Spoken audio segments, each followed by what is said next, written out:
มาแต่พุ่นกินข้าวมาแต่บ้านบอนไปผูกแขนพุ่นเนาะ กินน้อยหนึ่ง กินน้อยนึง บ่อยากอีกบ่ตอนนี้ อ๋อเพิ่นบ่ได้มีแนวฝากของฝากมาบ่มา บัว อ๋อมาซื่อ โดย ๆอ๋อ เป็นจะได้ปาจีนอ้ายทั้งฝั่งไทยบ่ได้โทรหาเพิ่นบ่ บัว ทางพ่อก็บ่ได้โทรมาบ่ บริวารกัน ฮะ เพิ่นบ่ได้ติดต่อหาเจ้าบ่ตั้งแต่ที่เพิ่นบ่ได้ติดต่อมาเลยบ่ได้โทรหากันเลยบ่ โดย อืมเงียบเลยเนาะ มีแต่บอกกำอายบอกกับว่ากันแบบถามเนี่ย ทางแชทบ่หรือว่าโทรคุยกัน แซดบ่เคยโทรเลย อ๋อ แชทถามกันตอบเว้านั่นนี่สู่กันฟังธรรมดานี้ โดย เพิ่นก็เว้าแบบเล่าเรื่องหยังให้ฟังอยู่บ่ บ่ แค่ถามว่ากินข้าวกินน้ำซำนั้น โดย อ๋อ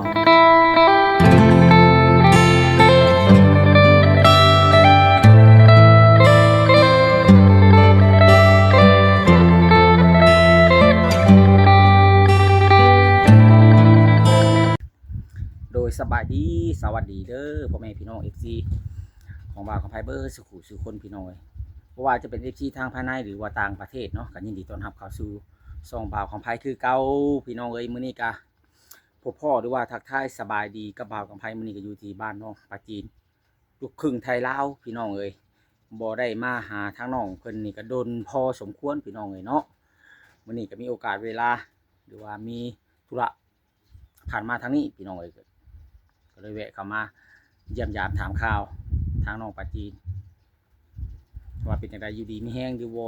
ว่าจังไดพี่น้องเอ้ยโอเคพี่น้องเนาะตอนนี้ก็ทางบ่าวกับไผก็ได้มาฮอดบ้านหรือว่าฮอดที่พักที่เช้าของน้องปาจีนเพิ่นไปที่เรียบร้อยแล้วพี่น้องเอ้ยเนาะเพื่อบ่เป็นการเสียเวลาทางบ่าวกับไผก็สิได้พาพี่พาน้องหรือว่าพา FC เบิร์ดสุขุสุคนนั่นแหละเข้าไปนั่งโอ้นั่งลมนั่งเว้านั่งจานำทางแม่น้องปาจีนเพิ่นสะกอนว่าสันซะพี่น้องเอ้ยเนาะตัดภาพมาทางนี้บัดนี้พี่น้องเอ้ยนี่ก็คือบ้านคือเฮือนของน้องปาจีนเพิ่นพี่น้องเอ้ยเนาะตั้งแต่ว่าบ่แอนซื้อดินซื้อดอนให้กับทางทีมงานเฮาก็บ่ได้เข้ามาจักเทื่อที่ว่าโดนเติบพี่น้องเอ้ยมาเมื่อก่อนก็มีต้นสีดาว่าสันเนาะมาตอนนี้ก็เฮือนชาติฮันแป้นก็ยังคือเก่าอยู่พี่น้องเอ้ยเนาะยังบ่มีการช่วยเหลือยังบ่มีผู้รักผู้ใหญ่เพิ่นเข้ามาอุปถัมภ์ช่วยเหลือทั้งน้องเพิ่นคือเก่าพี่น้องเอ้ยวันนี้ก็แวะเวียนเยี่ยมมาเยี่ยมยามถามข่าวถ่ายถามสารทุกข์สุขดิบเนาะว่าเป็นจังใดพี่น้องเอ้ยพี่น้องเอ้ยมาฮอดจอดถึงมื้อนี้กับบรรยากาศคือว่าฮ้อนอ้าวพอสมควรพี่น้องเอ้ย ตอนนี้ท่านน้องเพิ่นก็มาเป็นที่เรียบร้อยเพราะบริเวณตะโดนใหญ่ขึ้นแล้ว ใหญ่เป็นชาวบ้านนี่ เป็นสาวแล้วมักผู้บ่าวหรือประจักษ์บ่ว่าจีน แม่นบ่ ย่านผู้บ่าวหันสิมามัก บ่ เนาะบ้านนี้ ยัดว่าเนาะ โดย สบายดี ก่อนอื่น เนาะ ก็สบายดีเด้อ สบายดีโดย อ๋อ ว่าเห็นยังอยู่แม่ยังอยู่กะตอบเพิ่น อ๋อเพิ่นก็เคยได้คุยกับแม่อยู่บ่ บ่ บ่ได้คุย โดย มีแต่คุยกับเจ้าคนเดียวเนาะสนองไปจีนเห็นหยังคือเบิ่งกล้องนั่นคือก้มหน้าแท้เลี้ยวบ่ง่ายนี่หรือว่าเจ้าเห็นบอกกับไผเราเท่าบ่หรือว่าได บ่ เจ้าก็บ่อยากเลี้ยวเบิ่งแล้ว ข่อย60 ปีหนึง เจ้าว่าเราจะปี ข่อย60นึงประธานฮอด70จับ เนาะน้องประจีน แต่ละมื้อนี่เฮ็ดหยังน้องล่ะ ถ้าละถ้าเย็นนาที ฮะ อยู่เพื่อน อยู่เรือนซื่อ โดย ๆเรียนจบหรือบ่ ยัง ยังไปบ่ถูกมือนี่กะ ไป บ่ได้ไปแต่มื้อนี้เนาะ โดย เมื่อวานนี่ไปแม่นบ่ วันนี้ก็ไปมื้อนี้บ่ได้ไปทางน้องประจีนเพิ่นก็ได้พี่น้องเอ้ยเนาะ อยู่ม3บ่ปีนี่ โดย เพราะว่าปีแรกนี่ม2 อืม ปีหน้าก็ม4 สิได้เรียนอยู่บ่ปีหน้าคิดว่า บ่ฮู้ ยังให้คำตอบบ่ได้ โดย ยันว่าบ่มีเงินส่งเรียนเนาะ โดย อ๋อก็อยากเรียนอยู่บ่คันมีเงินส่งเรียน อยาก อยากเรียนอยู่อ๋อคิดในใจว่าสิเรียนจบห้องไหนอยากสิ อยากจบม .7 อ๋อ ถ้าออกม .4 กะอายุยังน้อยอยู่ อืม สิไปเฮ็ดงานเหตุการณ์ก็ยังเพิ่นบ่รับเนาะอายุยังบ่ฮอด18 ถ้าเรียนจบเดี๋ยวเจ้าอยากเป็นหยัง ยังบ่ทันคิด ยังบ่ทันคิด แค่อยากจบ แค่อยากจบซื่อ เขียนจบก่อนเดียวเรื่องวางแผนจะเป็นนั่นเป็นนี่ ๆยัง จะ บ่ คิด ทัน ตามที่หลังตัวน่ะเนาะปลาจีนเพราะว่าเขาต้องเอาผ่าน ผ่านขั้นตอนนี้ก่อน ตอนนี้ก่อน อ๋ออย่าว่าน้องประจีนวางแผนไว้ว่า ถ้าว่าเฮาเรียนจบมาเฮามีเงินมีทุนหยังเฮาอยากเรียนต่อนั่นต่อนี่อ่ะนะคือเขา แต่ว่าทางน้องเพิ่นนี่ยังบ่ได้คิดหยังประมาณนั้นเนาะยันว่าเผลอๆบ่ได้เรียนก็มีเนาะแม่นบ่น้องประจีน โดย อ๋อ แต่ว่าถ้าเป็นไปได้ก็อยากเรียนต่อจบม .7 เนาะ โดย ถ้าว่ามีทุนไปต่อหั่นนะเพราะว่าต้องได้ไปไกลได้บัดนี้จากจากจบมันโรงเรียนบ้านหยังไกลบ้านเจ้าไปนี่ บ้านหยังปลาจีนโรงเรียนนั้นเจ้าไปทุกมื้อนี่นะ นาโค ใกล้อยู่วังนี่แม่นบ่ถ้าว่าไปต่อปานนี้แมันไปต่อพุ่นซิมบ่ โดย ไกลบัดนี้ฮะ อืมต่อฝนชิมผู้ โดย ก็ไปไกล บ่ได้มีรถส่งนักเรียนใดบ้านนี่เนาะมีบ่ อืม มีแต่ไปเอง โดย อืมบ่แม่นไปเรียนยังบ่ทันเรียนจบเจอมีผู้บ่าวแล้วก็จัก ยัง ยังบ่มีบ่ โดย อ๋ออย่าพอจะได้ ที่เห็นว่าหยอกกันอยู่จ้ะหมู่บ่อันว่าหยอกกันนะ บ่ยอซื้อ บ่หยอกซื้อๆเที่ยวนี่นะ เที่ยงอาจจะไม่ดีเลย เที่ยวหน้านี่ยัดว่าอีหลี เย็นมาก อืมน้องว่าจีน ยังอยากเขียนต่ออยู่เนาะแต่ว่าพังเบิ่งก่อนเพิ่นก็ยังบ่แน่ใจ ว่าแม่สิมีเงิน ส่งให้เรียนบ่ว่าปีหน้าหรือว่าจังใดก็คอยลุ้นกันอีกทีหนึงคันว่าบ่ได้เรียนน้องสิไปเฮ็ดหยังทำงานบ่หรือว่าไปเฮ็ดหยัง โอ้ ดูเรื่อง อยู่ในระบบ มีเบียดกลับไป อ๋อถ้าว่ามีเวียกสิ่งที่เฮ็ดได้ก็ไปเนาะ โดย อืม แม่ให้เงินมื้อหนึงเท่าไรไปโรงเรียน 300,000 10,000 10,000 ก็ได้300,000 10,000ซื้ ต่อมื้ออันใดให้ทุกมื้อบ่ โดย อืม มื้อละ10,000บ่ได้ขาดเนาะมีบ่มื้อเพิ่นบ่ให้กะ อืม 10,000แล้วซื้อหยังแหน่บัดนี้ได้หยังแหน่บัดนี้ มันคือกระซื้อน้ำเลือกเก่าไว้ เดี๋ยวก็เอาไว้ประหยัดขนาดเนาะบางเทื่อก็กุ้มฮอด2มื้อเพิ่นบ่จักเงิน10,000เห็นหมู่กินก็อยากอดเอาเด้ในเฮาบ่มีเด้เฮาจน ก็เหมาะมากคืองามเนาะ แม่น ขาย กล้องข่อยคือดำ งามงามเป็นเวินดูน่ะกล้องข่อยปานว่าผู้สาวสมเนาะ ว้า ข่าว ว ลงไปหมอให้เนาะ เอาไปจีนก้มหยังหน้าเรียบบังกล้องนี่มีแต่ก้มหน้าเรื่อยๆเจ้าย่านเบาแอนบ่ฮะ ทางน้องเพิ่นก็ได้เรียนอยู่คือเพิ่นว่าน่ะ เบาแอนเราคิดไล่เนาะอันญาติแล้วนี่ บ่แอนละมาแล้วเรามีแต่เว้าในนั้นในนี้ ข้าวจังเนี่ย เพราะว่า300,000ลดเงินกะไปโรงเรียนกะคันได้มื้อ300,000มันก็รวยได้เนาะน้องปลาจีน แม่ก็มีเงินหลายเนาะ คอยใช้เบิดเงินมื้อละ อยาก หลาย ล้าง พัน หน้า เลย ที่ท่าน้องน้องไปจีนถ้าว่าบริเฮียนนี่อยากหาเงินให้เฮือนบ่ฮะ อืม เจ้าจะไปหาเห็ดเวียงหยัง แถวนี้รับจ้าง กนมัน เอาโดย กดมันปลูกมัน เกี่ยวเขา เกี่ยวเป็น เนาะ บ่ บ้านเฮาบ่เป็นกะฮัดเอา บ่เป็นหน้ากระดำบ่เป็น หน้าดำเป็น ข้าวเกียวบ่เป็น บ่เป็น อืม เขาเจ้าใส่รถเกี่ยว เอา ปีนี้สิเห็นหน้าอยู่ไสเนาะล่ะ บ่มี บ่มีบ่ได้เฮ็ดกินข้าวในไสจ้ะบ่มีนะซื้อกิน ซื้อเอา อ๋อหาเงินจะหาเงินผู้เดียวพี่น้องเอ้ยซื้อข้าวนำ ส่งลูกเรียนนำ ส่งลูกเรียนนำเสียค่าพื้นค่าไฟ เสียค่า เรียกบ้าน บ้าน การเมือง โอ้หลายๆอย่างก็พอใช้อยู่บ่น้อง บ่ ล่ะจนแล่นไปกู้ไปยืมเขาเนาะ โดย อ๋อ มันคือกระติดเอา ติดเอาเพิ่นก็ให้ติดบ่ โดย เทื่อหนึงดนบ่หรือว่าเอาไปติดเขาหั่นน่ะ กับบ่โดนปานใด อ๋อยันว่าติดดนยันว่าเพิ่นบ่ให้ติด ติดแบบว่าอยากได้นี่แหละเนาะ ไปหลับมาบอกผิดเกลือไปนัวอย่างฉันทางน้องประจีนนั่นแหละ ถ้าน้องปาจีนอายุฮอด18 19นี่ก็อยากไปหาเงินอยู่ฝั่งไทยอยู่บ่พอปาจีนอยากไปอยู่บ่ อยากไป เนี่ยมาเร็วหนึ่งลองครับหนึ่งครับ แม่นยังอันน่ะ อยาก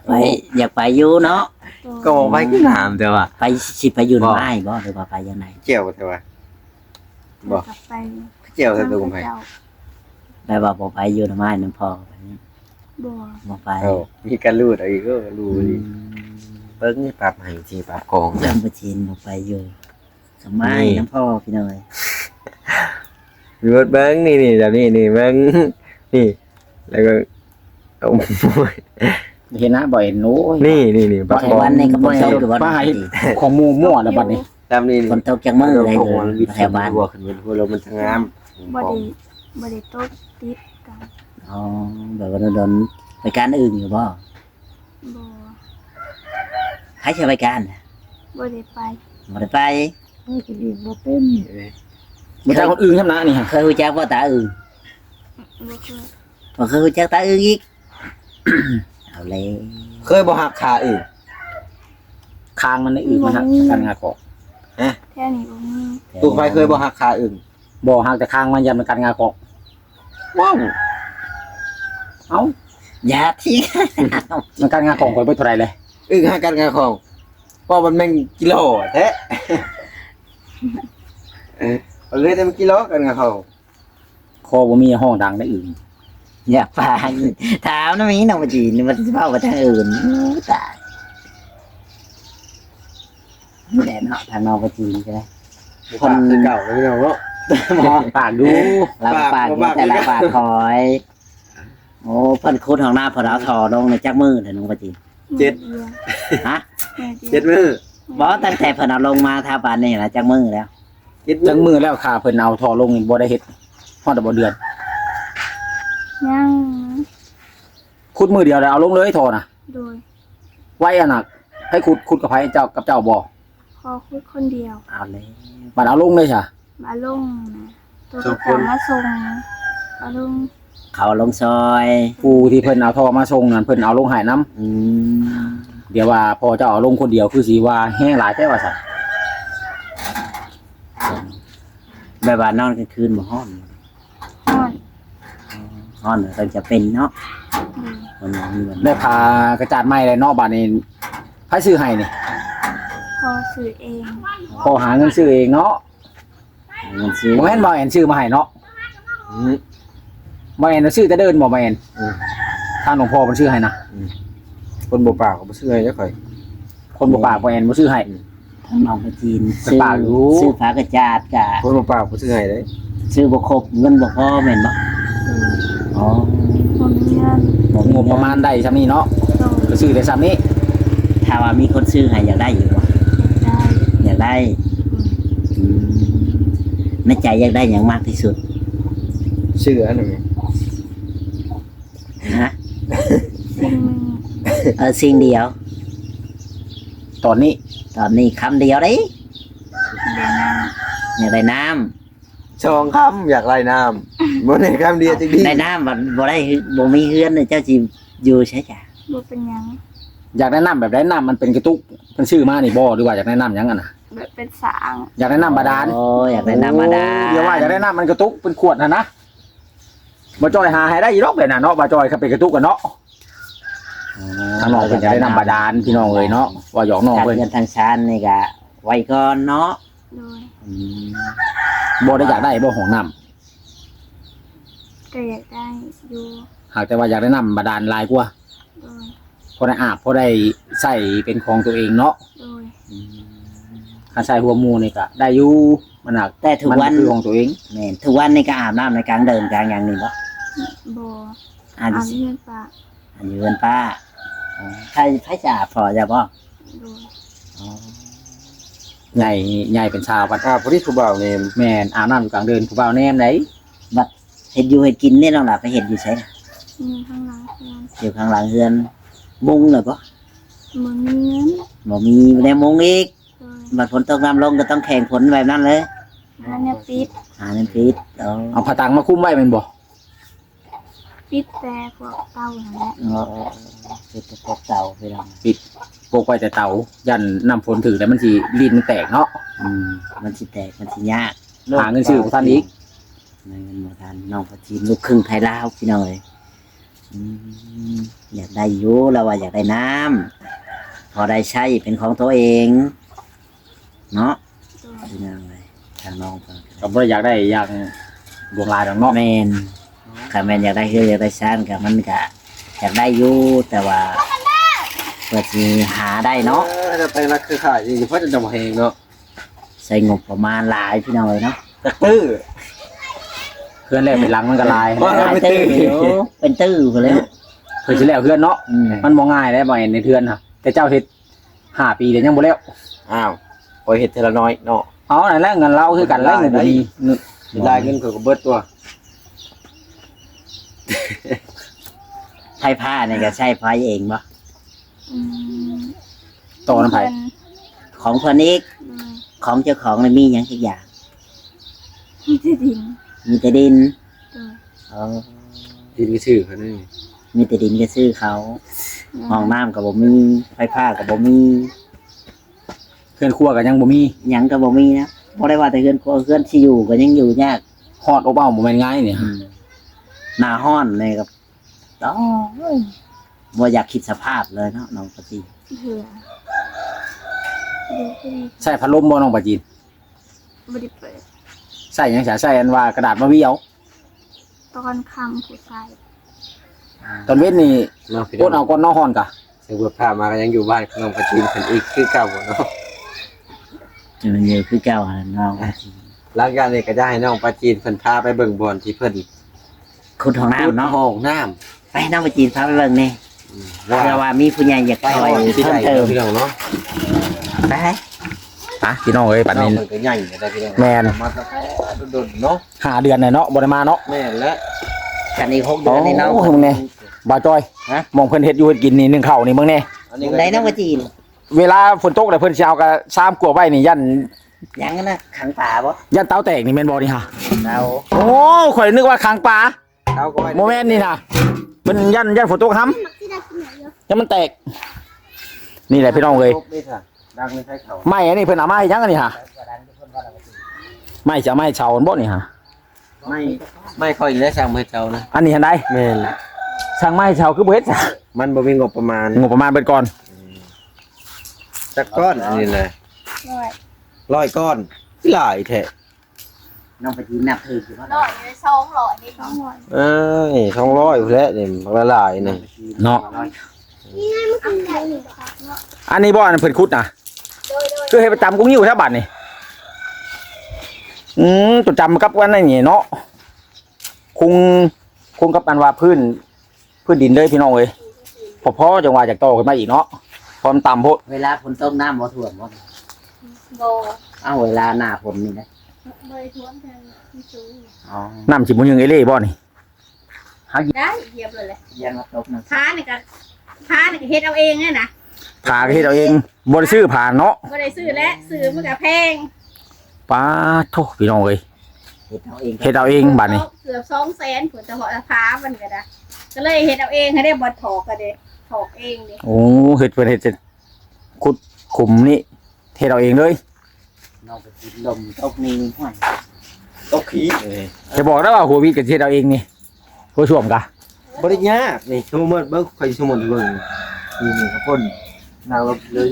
นี่ บ่กล้าเราข่อยเฮ็ดแบบเจ้านะ ไอ้บ่แอมเฮ็ด ให้บ่แอนเฮ็ด อ้าว คนเดียวรถไปน่ะเนาะ อีเวนต์ เอาลองสาธิตอยู่บ่แอนข่อยสิถ่ายรูปนี่บ่แอนแล้วห้องน้ำมันสิเฮ็ดแบบนี้นะพี่น้องเอ้ย เอาน้ำบ่แอนอ้าวบ่แอนบ่มีงบประมาณเนาะพี่น้องอยู่เฮือนบ่แอนก็เฮ็ดชิเนาะ บ่แอนนั่นเข้าป่าหกรถ สิได้พี่น้องเนาะ บ่แอนเข้าป่าหกรถพี่น้องเอ้ย มันคือติงงบเนาะนี่ แน่ไปโทษแล้วบ่แอนบัดนี้มันรูปลงเลย อันนี้ครับบ่ แม่น แต่เจ้ายังบ่ได้เฮ็ดปานนี้น่ะมันไปหมด ไปเบิดเลยสะ ซาขึ้นนะครับพามาปิดไว้เดี๋ยวก็แล้ว มันไป เฮ้ย มันสิเตือนลงไป เต็มจะหล่ออยู่ บอกว่าสิมีคนอื่นบ่ล่ะมีกบบ่ล่ะอยู่ในหะ เนาะ จกถึงบ่น้องปะจีน บอก มีน้ำเต็ม คลิป เลย นี้ก็บ่มีหยัง น้ำเต็มปะรูอยู่เฮ็ดจะได้บัดนี้คันฝนตกมันสิบ่ออกล้นขึ้นมาบ่น้องปลาจีนนะนี่คันฝนบ่ได้ตกจะเทื่อยังมีน้ำแหละ มันมีทางเขาดอก บ่มีทางเข้าบ่มีทางเข้าจังไดมันออก น้ำจะเต็ม น้ำมันครึ่งเลยขาดฝนบ่ทันตกนี่หาฝนตกดูนี่ข่อยว่ายันบ่รอน้ำเนี่ยเนาะ โอ้ยตก ช้าออกไหมน้องปะจี มันเป็นหยัง น้องปลาจีนว่าบ่เป็นหยัง บ่ได้ดอก มันก็ออกอีกเนาะซาออกมันออกอีกบ่แม่นได้ซาอะไร ได้ วะ อยู่เนาะ ซาออกแล้วน้ำออกมาอีก นอกจากช้าเขา ข่อยว่าคันฝนตกดูนี่จังใดก็เต็มนี่ฮะ มันเต็มอยู่ แม่นเดือน9เดือน10นี่เนาะ คนออก ชั่วเดือนเก้าพี่จังน้อยเดือนฝนตกอีกรอบหนึ่งก็เต็มยังห้อยเดียวเลยก็เต็ม จังแมตนี่ขุดลงไปนี่น้องปะจี แม่นหนึง เม็ดเดียว แป้นเนาะ เพียงแอลนี่บ่เพียงบ่แอลนี่ เพียง แม่นหนึงเพียงแอลนี่เนาะตื่นอะไรเนาะ พื้น ก็หาที่เข็น น้ำออกอะไรตื่นน่ะ น้ำนี่ หมอกฝนตก ฝนตกได้ใช้ฝนตกเทื่อเดียวหนึง ฟ้าฝนตกมองแหงหนึ่งเจ็ดแปดเถื่อเลยบ้านคอย ฝนตกเทื่อๆจ้ะน้องปลาจีนทั้งนี้ ไอ้เดียวว่ามันใกล้ ตกแห้งอ่ะตกเทื่อแล้ว ตัวละลาดคือว่าลายเนาะ ตกเทื่อหนึ่ง ลายเนาะ ต้องให้น้ ขา อง มัน กิน ห ละ นา แล้วโดนน้องปะจีนี่ ทางซ้ายทางนี้ลาดหนึ่ง ร้าน แหงแดงวันได้ลายอยู่นี่นี่ ทั้งชายทั้งหินนี่บ่ล้านหนึงน่ะ ได้ลาย ที่ตลาด ทั้งชายทั้งหินนี่ล้านหนึงอย่างละครึ่งนี่ ลาย ลายอยู่ได้นี่บ้านเฮานี่ ไอ้เนี้ยนึง ล้านหายังบ่ได้ชำนี้ แม่และอันนี้ อั ฮะ นโตแล้ว รถละลาดอยู่บ้านเฮาน่ะอีดนี่จะมีน่ะ ฝนมาแล้ว ใช่รถละลาด โอเคเนาะพี่น้องคลิป โด นี้ ย ที่บ่มีหยังหลายเนาะเอาสิขอจบคลิปไปก่อนถ้าผิดพลาดประการใดก็ขอโทษขออภัยนำตัวให้พี่น้องเนาะทางน้องปะจีนก็ได้ สงสัยน้องเราสิเมื่อยแน่น้อยนึง แม่นเพิ่นมาแต่ไกล มาแต่ไกล เมารถ สงสัยเมาแอนะ เมารถประจักษ์ อยู่ข้างนอก เมาแดดเนาะทางนอกเนาะ เลยเอาแต่ โอเค เมาแดด สวัส โอเคโดยสบายดีเด้อ สวัสดี